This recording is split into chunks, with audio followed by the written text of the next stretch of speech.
Como era possível que, em meio ao caos ensurdecedor dos campos de batalha da Grande Guerra, uma equipe de artilharia pudesse disparar um projétil a quilômetros de distância, atingindo um alvo que jamais veria, com uma precisão capaz de decidir o destino de uma ofensiva inteira? A virada do século XIX para o XX marcou um período de efervescência tecnológica e militar, onde as nações europeias, imersas em uma corrida armamentista silenciosa, preparavam-se para um conflito que, acreditavam, seria rápido e decisivo. A artilharia, espinha dorsal de qualquer exército moderno, passava por uma fase de transição.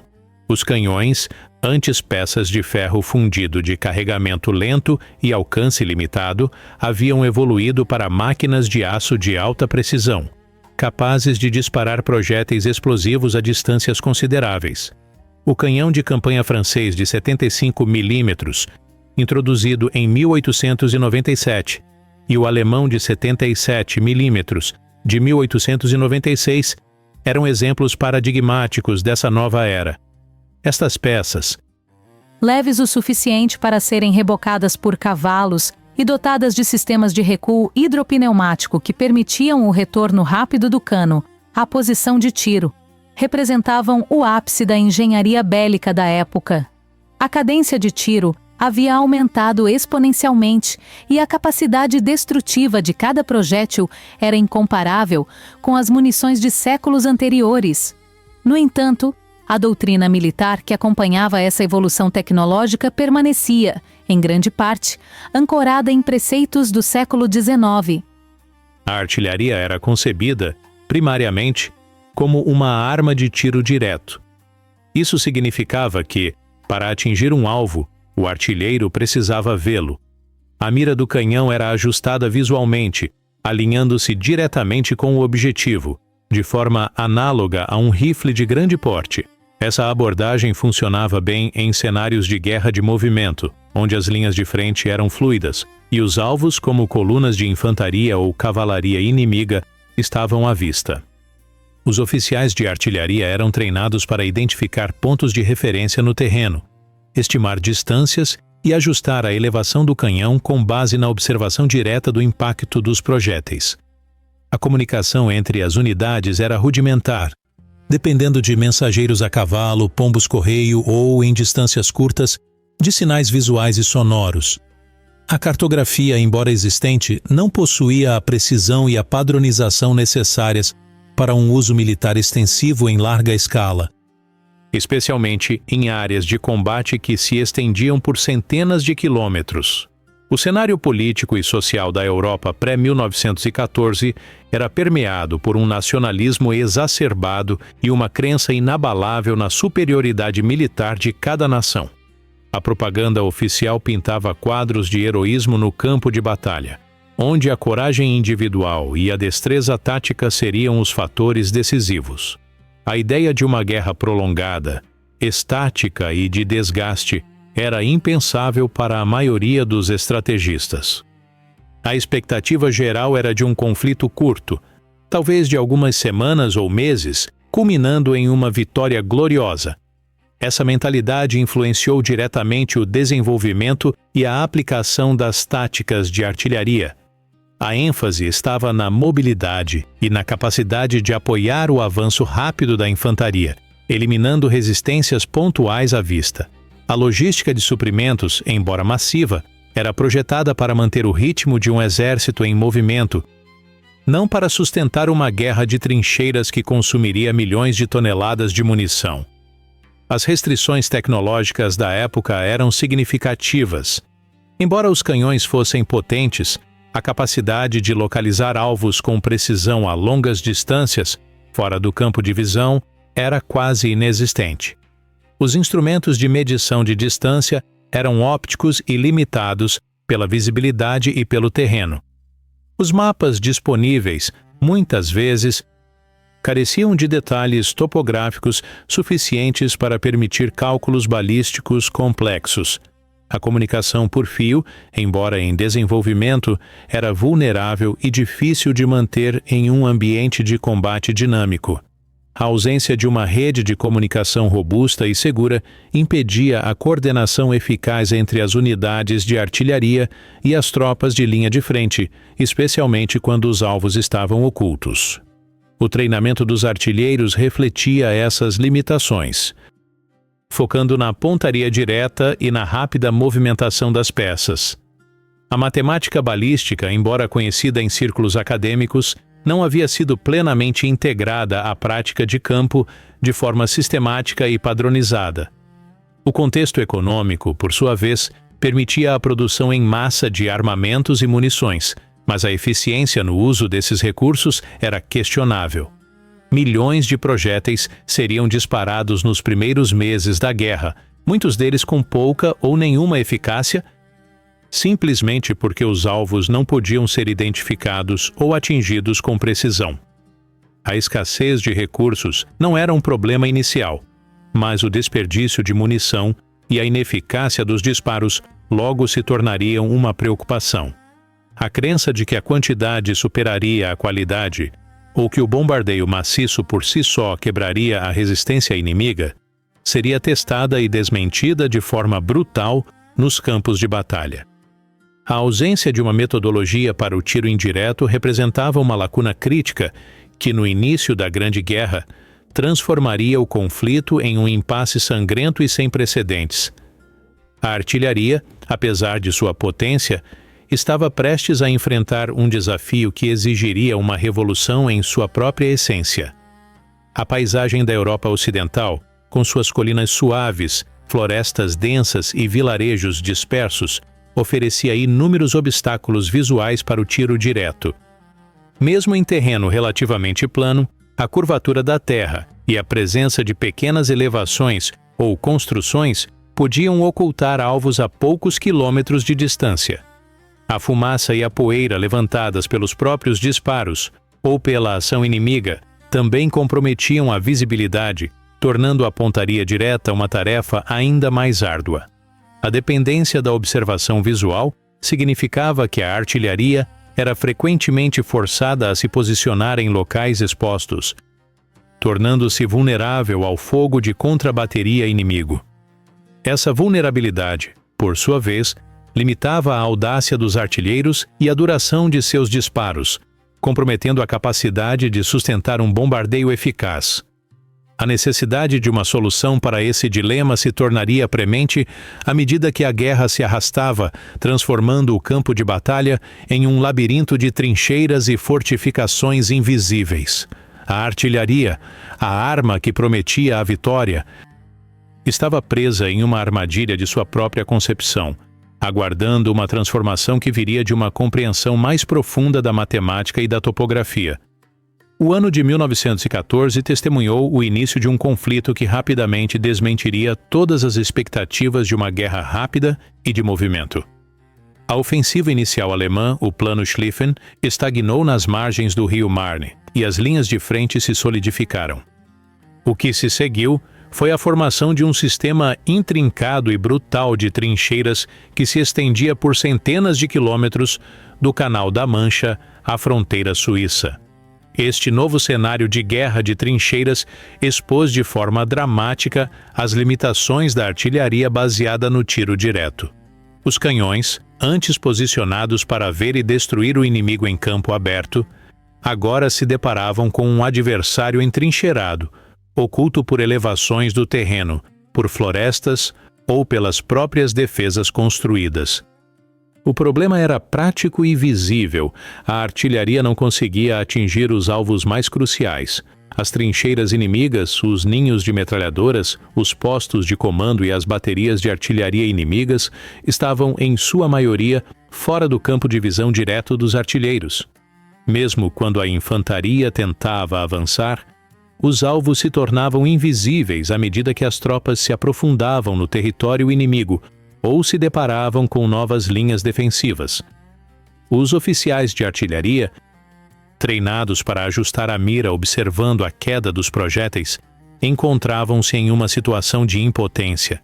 Seus disparos, muitas vezes, caíam em terra de ninguém ou sobre as próprias linhas aliadas, causando baixas desnecessárias e minando a moral. a incapacidade de suprimir eficazmente as posições inimigas de metralhadoras e a artilharia de contrabateria transformava cada assalto de infantaria em um massacre. As ondas de soldados expostos no terreno aberto entre as trincheiras eram dizimadas antes mesmo de alcançarem as defesas adversárias. O problema era percebido por todos, desde o soldado raso na trincheira, que clamava por apoio de fogo, até os generais nos quartéis generais, que viam suas ofensivas estagnarem. No entanto, a solução não era óbvia e a resistência à mudança era profunda. A doutrina militar, forjada em décadas de treinamento e tradição, era difícil de ser alterada. A ideia de disparar um canhão sem ver o alvo parecia, para muitos, uma aberração. Uma negação dos princípios fundamentais da artilharia. A confiança na observação visual era tão arraigada que qualquer alternativa era vista com ceticismo. Além disso, a complexidade de implementar um sistema de tiro indireto em larga escala, com a necessidade de mapas precisos, instrumentos de medição e treinamento especializado, parecia uma tarefa hercúlea em meio ao caos da guerra. Os custos dessa ineficácia eram medidos em vidas humanas e em recursos desperdiçados. Milhões de projéteis eram disparados, mas a taxa de acerto contra alvos críticos era deplorável. As ofensivas, que deveriam romper as linhas inimigas, transformavam-se em batalhas de atrito com ganhos territoriais mínimos e perdas humanas catastróficas. A Batalha de Verdun, em 1916, e a Batalha do Somme, no mesmo ano, são exemplos sombrios dessa realidade, onde a artilharia disparou milhões de projéteis, mas a infantaria ainda enfrentou defesas inimigas intactas.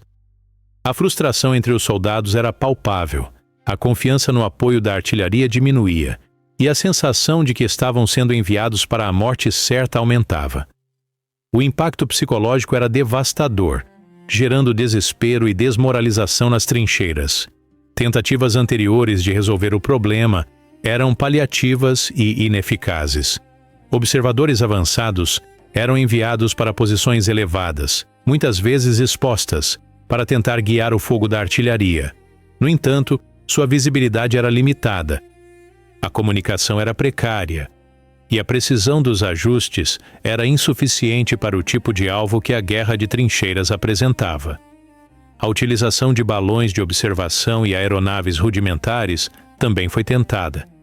Mas a vulnerabilidade desses meios e a dificuldade de transmitir informações em tempo real limitavam sua eficácia.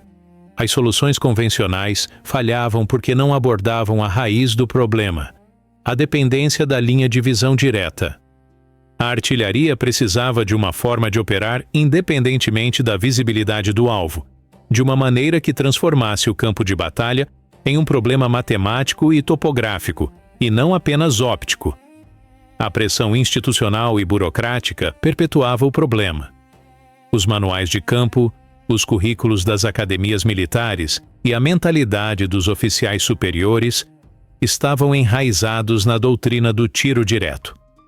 A introdução de novas técnicas exigia não apenas a aceitação de uma ideia radical, mas também um investimento massivo em novos equipamentos, treinamento e uma reestruturação completa da organização da artilharia. Em um ambiente de guerra, onde a urgência e a escassez de recursos eram constantes, a resistência a mudanças tão profundas era compreensível, mas custosa. A burocracia militar, com sua aversão ao risco e sua preferência por métodos testados, mesmo que ineficazes, retardava a adoção de inovações. A necessidade de uma transformação era evidente, mas a inércia do sistema era um obstáculo formidável. O campo de batalha da Primeira Guerra Mundial clamava por uma revolução na artilharia, uma que permitisse que os canhões atirassem sem olhar, transformando a guerra de uma luta visual para uma batalha de cálculos e coordenadas. A falta de padronização nos mapas e nos sistemas de coordenadas entre as diferentes unidades e até mesmo dentro do mesmo exército era outro fator complicador. Cada unidade de artilharia, muitas vezes, criava seus próprios mapas rudimentares ou adaptava mapas civis, o que dificultava a coordenação e a precisão. A ausência de um sistema geodésico unificado e de instrumentos de levantamento topográfico precisos em larga escala impedia a localização exata das baterias e dos alvos. Essa imprecisão cartográfica tornava qualquer tentativa de tiro indireto uma aposta arriscada. A confiança na intuição e na experiência individual dos artilheiros, embora valiosa em certas situações, não era escalável para o nível de destruição e precisão exigido pela guerra industrial. A artilharia estava em um impasse, com armas potentes, mas sem a inteligência necessária para utilizá-las em seu potencial máximo no novo e brutal cenário da guerra de trincheiras. Em meio à estagnação do fronte ocidental, onde a artilharia se mostrava impotente contra as trincheiras invisíveis, a solução para o dilema não viria de um grande general ou de um comitê de engenheiros de alto escalão, mas de figuras mais discretas, muitas vezes ignoradas pela hierarquia militar. Entre esses indivíduos estava o tenente-coronel Herbert S. B. Hodgkinson, um oficial britânico de artilharia. Hodgkinson não era um teórico de gabinete, mas um homem com experiência prática no campo, combinado com uma mente aguçada para a matemática e a topografia. Sua formação, embora militar, tinha um forte componente em levantamento de terras e trigonometria, habilidades que, antes da guerra, pareciam mais adequadas para a construção de ferrovias ou a demarcação de fronteiras do que para o combate. No início da guerra, Hodgkinson, como muitos de seus pares, observava com frustração a ineficácia dos disparos de artilharia. Ele via os canhões serem posicionados em locais expostos para manter a linha de visão, tornando-os alvos fáceis para a artilharia inimiga. Ele testemunhava a infantaria ser massacrada em assaltos frontais, enquanto as baterias inimigas, ocultas por uma colina ou uma floresta, continuavam a disparar impunemente. A observação direta do impacto dos projéteis, a base da artilharia da época, era uma falácia em um campo de batalha onde a fumaça, a poeira e o terreno irregular obscureciam constantemente a visão. A cada tentativa de ajuste, a situação se tornava mais caótica, com projéteis caindo longe do alvo ou, pior, sobre as próprias tropas. O detalhe fundamental que Hodgkinson e outros como ele começaram a perceber não era uma nova arma ou uma tática revolucionária de infantaria, mas uma mudança de paradigma na forma como a artilharia era concebida. A questão não era como ver o alvo, mas como localizar o alvo e o canhão com precisão suficiente para que a matemática fizesse o resto. A observação crucial era que, se a posição exata de um canhão pudesse ser determinada em um mapa preciso, e se a posição exata de um alvo também pudesse ser identificada no mesmo mapa, então a distância e o ângulo entre eles poderiam ser calculados. Com esses dados e conhecendo as características balísticas do projétil, velocidade, trajetória, queda, seria possível determinar a elevação e o azimute, ângulo horizontal, necessários para que o projétil atingisse o alvo, mesmo que este estivesse completamente fora de vista. Essa ideia, embora simples em sua essência, era radical para a época. Ela exigia uma confiança na abstração matemática que contrastava com a abordagem empírica e visual predominante. Hodgkinson e seus colegas enfrentaram uma resistência considerável. Suas propostas eram frequentemente recebidas com ceticismo e até mesmo com desprezo por oficiais mais antigos, que as consideravam teóricas demais ou complicadas demais para o campo de batalha. A ideia de que um oficial de artilharia precisaria de conhecimentos avançados de trigonometria e levantamento topográfico, em vez de apenas uma boa visão e um olho para a distância, era vista como uma desvalorização da experiência prática. A hierarquia militar, avessa a inovações que desafiavam o status quo, demorou a reconhecer o potencial dessa abordagem. Os obstáculos para Hodgkinson e outros inovadores eram múltiplos, a começar pela qualidade dos mapas. Os mapas militares existentes eram frequentemente imprecisos desatualizados ou careciam da escala e dos detalhes topográficos necessários para cálculos precisos. A criação de mapas detalhados e precisos do campo de batalha, com pontos de referência geodésicos, era uma tarefa monumental em si. Além disso, os instrumentos de levantamento topográfico disponíveis eram rudimentares e exigiam tempo e mão de obra para serem utilizados com precisão. A comunicação entre os observadores avançados e as baterias de artilharia também era um gargalo. Os telefones de campanha eram vulneráveis e a transmissão de coordenadas e ajustes de tiro era lenta e sujeita a erros. Apesar da rejeição inicial, a persistência de Hodgkinson e a crescente urgência da situação no fronte ocidental começaram a abrir caminho. Ele e outros oficiais com mentalidade semelhante, como o capitão Henri-Joseph Eugène Gouraud, do exército francês, que também desenvolvia métodos de tiro indireto, começaram a realizar experimentos em pequena escala. Eles utilizavam pontos de referência fixos, como torres de igreja ou árvores proeminentes, para estabelecer uma rede de coordenadas. A partir desses pontos, eles podiam determinar a posição de suas baterias e, com a ajuda de observadores avançados equipados com bússolas e telêmetros, localizar os alvos inimigos no mapa. O momento exato em que essa observação se transformou em uma aplicação prática foi gradual, mas decisivo. Não houve um único momento eureka em um laboratório, mas sim uma série de refinamentos e validações no próprio campo de batalha. A evidência concreta de que essa abordagem funcionava começou a surgir em pequenos sucessos. Um ninho de metralhadoras inimigo, antes intocável, era silenciado por uma barragem de artilharia que havia sido calculada matematicamente.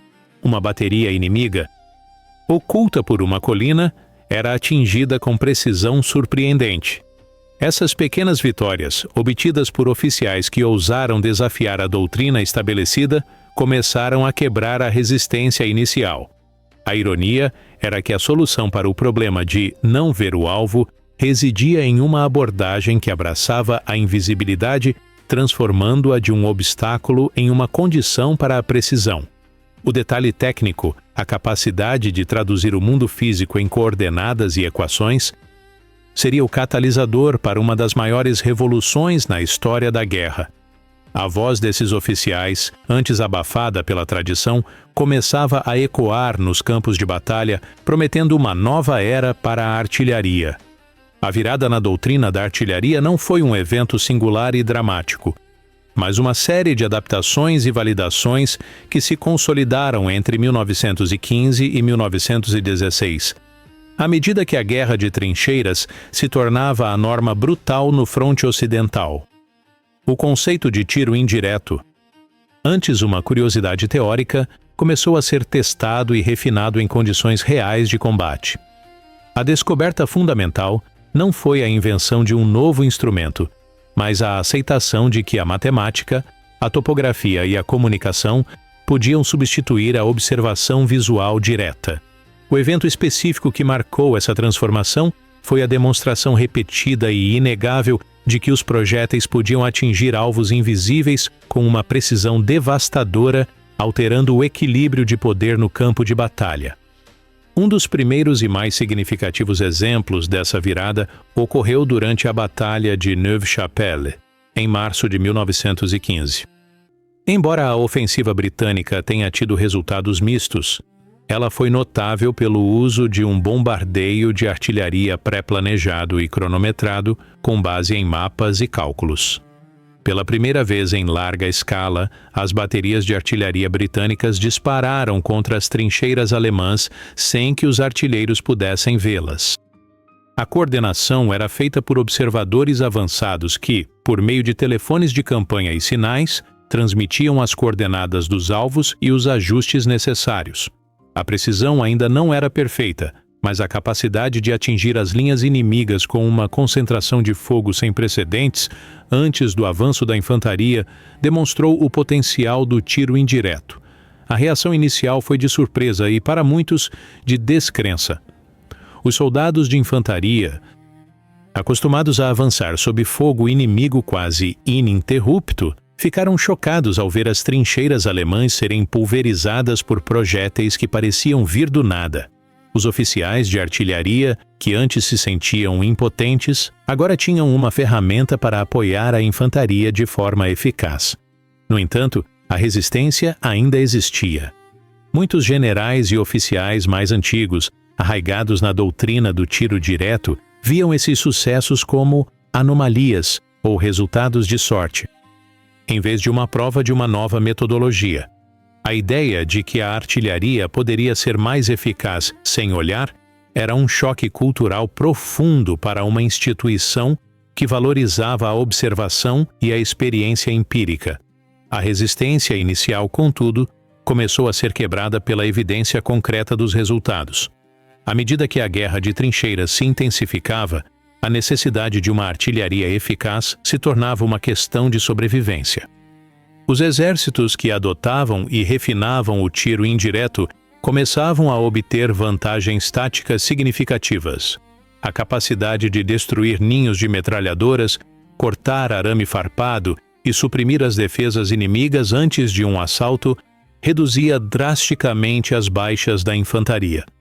A artilharia podia agora atingir alvos que antes eram intocáveis, como baterias inimigas ocultas, postos de comando e depósitos de suprimentos localizados a quilômetros da linha de frente. O impacto tangível e mensurável dessa transformação foi a mudança na natureza das ofensivas.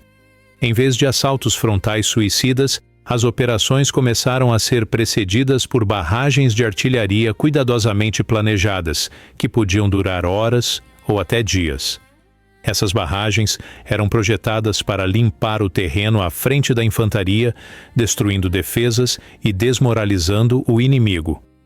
A artilharia, antes uma arma de apoio tático, tornou-se uma ferramenta estratégica, capaz de moldar o campo de batalha antes mesmo que a infantaria entrasse em contato.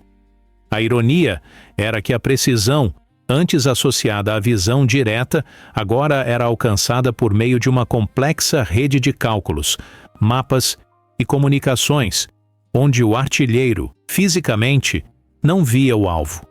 A transformação exigiu o desenvolvimento e a padronização de novos instrumentos. Círculos de pontaria, que permitiam a orientação precisa do canhão em relação a um ponto de referência conhecido.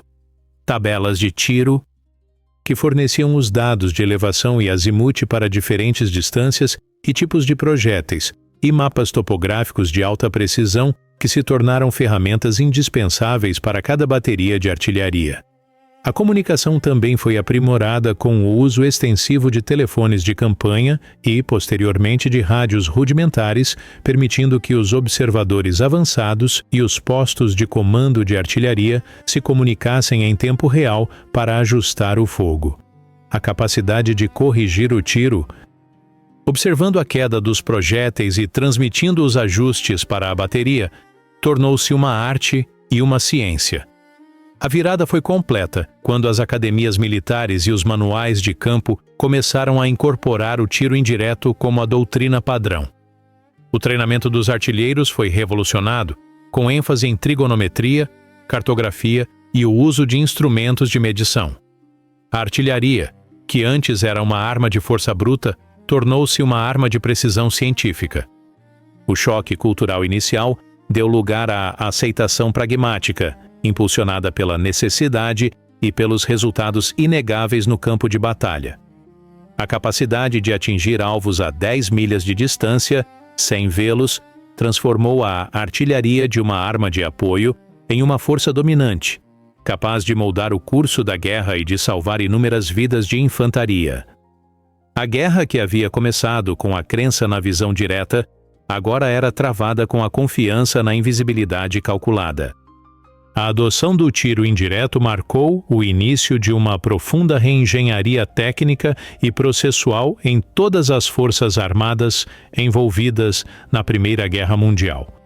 Uma vez que a eficácia da pontaria sem olhar foi comprovada, a necessidade de padronizar e expandir essa capacidade tornou-se uma prioridade máxima.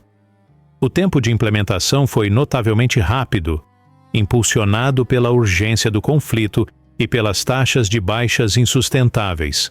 Em questão de meses, a partir de 1916, os exércitos aliados e as potências centrais começaram a integrar sistematicamente os princípios do tiro indireto em suas operações de artilharia. A primeira e mais visível consequência foi o desenvolvimento e a distribuição em massa de instrumentos especializados, círculos de pontaria que permitiam aos artilheiros orientar seus canhões com precisão em relação a um ponto de referência conhecido, tornaram-se equipamentos padrão. Telêmetros e instrumentos de levantamento topográfico, antes considerados ferramentas de engenheiros civis, foram adaptados para uso militar, permitindo a localização exata das baterias e dos alvos. Tabelas de tiro detalhadas que levavam em conta a balística de cada tipo de projétil, a distância, a elevação e até mesmo fatores como a temperatura do ar e a velocidade do vento foram produzidas e distribuídas. Essas tabelas transformaram a arte da artilharia em uma ciência exata, reduzindo a dependência da intuição e da experiência individual. A resistência institucional, embora presente no início, foi rapidamente superada pelos resultados no campo de batalha. Oficiais que antes zombavam da artilharia acadêmica, agora exigiam que suas unidades fossem treinadas nas novas técnicas. Escolas de artilharia foram estabelecidas ou reformuladas, com currículos que enfatizavam a matemática, a cartografia e o uso de instrumentos de precisão. O perfil do oficial de artilharia mudou. Além de coragem e liderança, ele precisava de uma compreensão sólida de trigonometria e topografia. A comunicação também foi aprimorada. Redes de telefonia de campanha foram estendidas e protegidas, e o uso de rádios rudimentares, embora ainda limitados, começou a permitir uma coordenação mais rápida entre os observadores avançados e as baterias. A adaptação por geografia e tecnologia foi notável. Enquanto os franceses se destacavam na precisão de seus cálculos e na agilidade de seus canhões de 75 mm, os alemães, com suas peças de maior calibre, como os obuseiros de 150 mm, desenvolveram métodos para bombardeios de saturação a longas distâncias.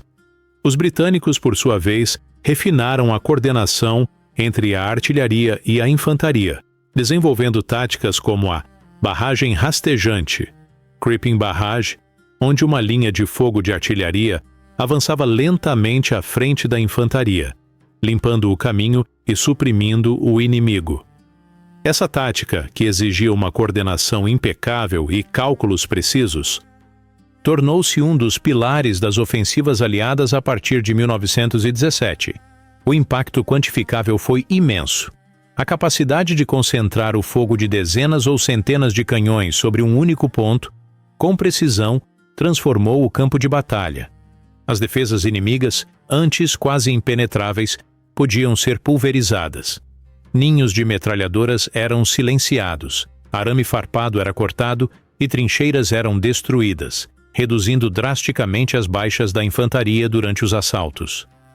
A artilharia podia agora atingir alvos de contrabateria, silenciando os canhões inimigos antes que causassem danos significativos. A interdição de rotas de suprimento e de postos de comando inimigos a quilômetros da linha de frente desorganizava a logística e a cadeia de comando do adversário. Estima-se que o tiro indireto tenha salvado centenas de milhares de vidas de infantaria e tenha sido um fator decisivo para a quebra do impasse no fronte ocidental. A mudança de mentalidade em cascata foi profunda. A guerra, que antes era vista como um confronto direto de força e coragem, tornou-se um jogo de xadrez em larga escala, onde a inteligência, a matemática e a coordenação eram tão importantes quanto o poder de fogo bruto. A artilharia deixou de ser uma arma de apoio para se tornar a arma dominante no campo de batalha, capaz de moldar o terreno e as condições antes mesmo do contato da infantaria. Outras aplicações foram descobertas, como o uso de artilharia para criar cortinas de fumaça, para cegar o inimigo ou para proteger flancos expostos. A capacidade de disparar projéteis de gás venenoso com precisão, embora uma aplicação sombria, também foi aprimorada pelo tiro indireto. O legado duradouro do tiro indireto é inegável. Os princípios desenvolvidos na Primeira Guerra Mundial continuam a ser a base da artilharia moderna. Embora os instrumentos tenham evoluído de círculos de pontaria manuais para sistemas de GPS e computadores balísticos digitais, a ideia central permanece a mesma: localizar o canhão e o alvo com precisão e usar a matemática para calcular a trajetória. A artilharia se tornou uma arma que opera predominantemente sem olhar, com a capacidade de atingir alvos a dezenas de quilômetros de distância com uma precisão que seria impensável um século antes. A transformação de uma arma de tiro direto em um instrumento de precisão invisível foi uma das maiores revoluções na história militar, um testemunho de como a necessidade e a inovação podem superar as limitações mais arraigadas. A história da artilharia que aprendeu a disparar sem olhar é um testemunho eloquente de como um detalhe técnico, inicialmente ignorado e até ridicularizado, pode redefinir completamente a natureza de um conflito. O que começou como a frustração de artilheiros e infantaria diante de alvos invisíveis no labirinto das trincheiras da Primeira Guerra Mundial, culminou em uma revolução que transformou a artilharia de uma arma de apoio visual em um instrumento de precisão científica. A capacidade de atingir alvos a 10 milhas de distância, com uma precisão que antes só era possível a curta distância e com visão direta, não foi apenas uma melhoria tática. Foi uma mudança de paradigma que alterou a face da guerra. O legado do tiro indireto é verificável e onipresente. Os princípios desenvolvidos por oficiais como Hodgkinson, Gouraud e tantos outros, cujos nomes se perderam na vastidão da história militar, são a base de toda a artilharia moderna.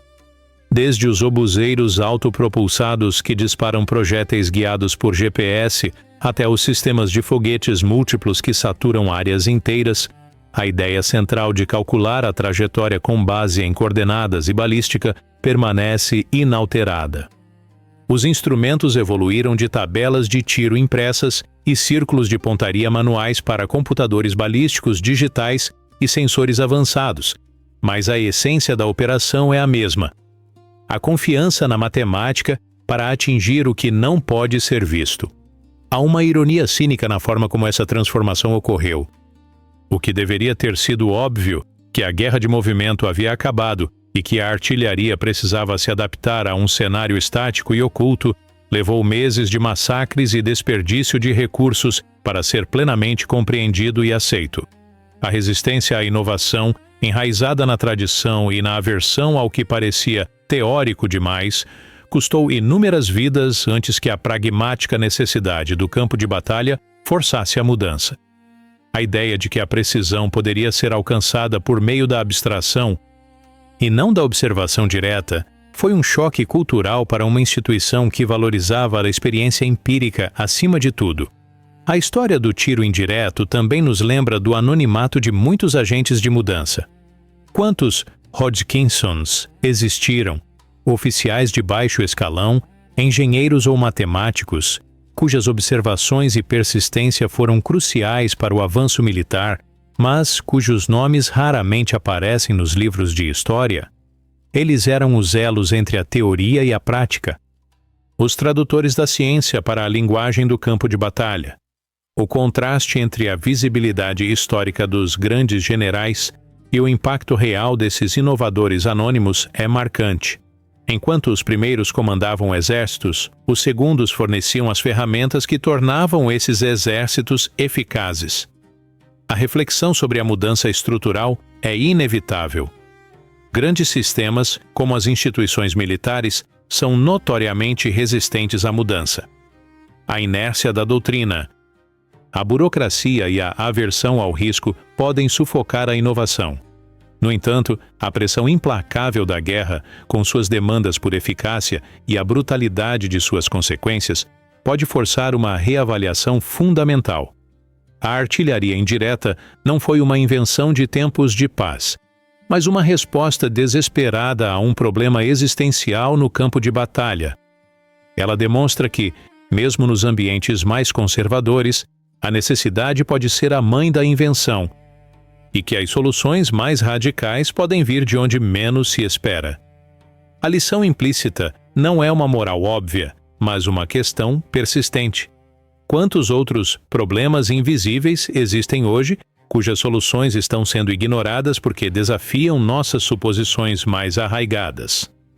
A artilharia que aprendeu a atirar sem ver nos ensina que a verdadeira precisão, muitas vezes, reside na capacidade de transcender as limitações da percepção direta e abraçar a complexidade do cálculo e da coordenação. É uma história sobre a humildade de reconhecer que o que parece contraintuitivo pode ser, na verdade, a chave para a eficácia. Se você se interessou por essa jornada através da história e da inovação que moldou a guerra moderna, não se esqueça de se inscrever no canal para mais histórias como esta. Deixe seu comentário e nos diga de onde você está acompanhando.